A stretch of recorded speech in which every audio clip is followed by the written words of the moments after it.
2024 में महासमर्थन भारतीय जनता पार्टी को मिले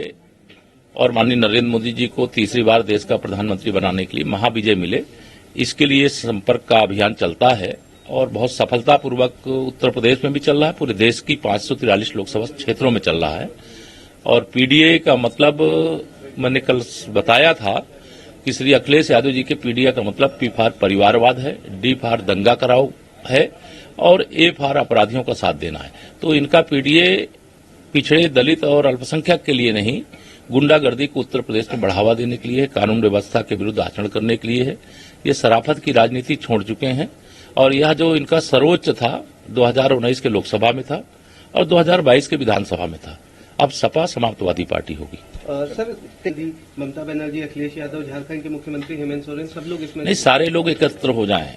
और जो बचे हों वो भी एकत्र हो जाएं, लेकिन खिलेगा कमल और तीसरी बार प्रधानमंत्री बनेंगे माननीय नरेंद्र मोदी जी। ये देश की जनता ने तय किया है, भाजपा ने नहीं तय किया। जैसे 2014 के लोकसभा चुनाव से पहले देश की जनता ने तय कर दिया था कि हमारे प्रधानमंत्री श्री नरेंद्र मोदी जी होंगे और जब रिजल्ट आया तो 283 सांसद जीते। 2019 का लोकसभा चुनाव हुआ, ये सारे लगभग एक हो गए थे और सबके एक होने के बाद भी हम 303 विधायक केवल कमल के फूल पर जीते। फिर माननीय नरेंद्र मोदी जी प्रधानमंत्री हुए और ये तीसरी बार फिर रोकने की कोशिश कर रहे हैं, लेकिन जनता इनको रोक देगी कि जो देश के नए संसद भवन के उद्घाटन समारोह में नहीं आए, वह उस संसद के भवन के अंदर जो सांसद बनकर के बैठने का अधिकार है उन्होंने उसी दिन अपना गंवा दिया था। इसे जनता की नजर में जो विपक्ष है मुद्दा विहीन है, नेता विहीन है, कोई विजन नहीं है, कोई गरीब किसान मजदूर का मुद्दा नहीं, नौजवान का मुद्दा नहीं है,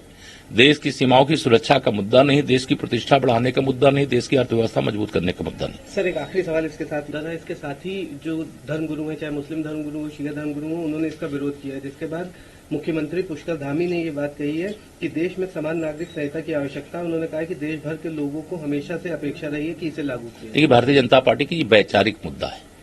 हम जब भारतीय जनसंघ के रूप में काम करते थे तब भी और जब भारतीय जनता पार्टी के रूप में काम कर रहे हैं तब भी, चाहे वह जम्मू कश्मीर से धारा 370 हटाने का मामला हो, चाहे अयोध्या में रामलला की जन्मभूमि पर भव्य मंदिर निर्माण कराने का हो और चाहे सामान्य नागरिक संहिता का मामला हो, हमारे वैचारिक मुद्दों के छत के नीचे जो इसका विरोध करते थे, चाहे नाटक करके ही आधे मन से ही उनको आना पड़ा, उनकी विचारधारा फेल हो गई, भाजपा की विचारधारा जीत गई। सामान्य नागरिक संहिता ये भारतीय जनता पार्टी का वैचारिक मुद्दा है और इस पर डटे हुए हैं और आने वाले समय में वह भी दिन देखने को मिलेगा, ऐसा मेरा भी विश्वास है, देश का भी विश्वास।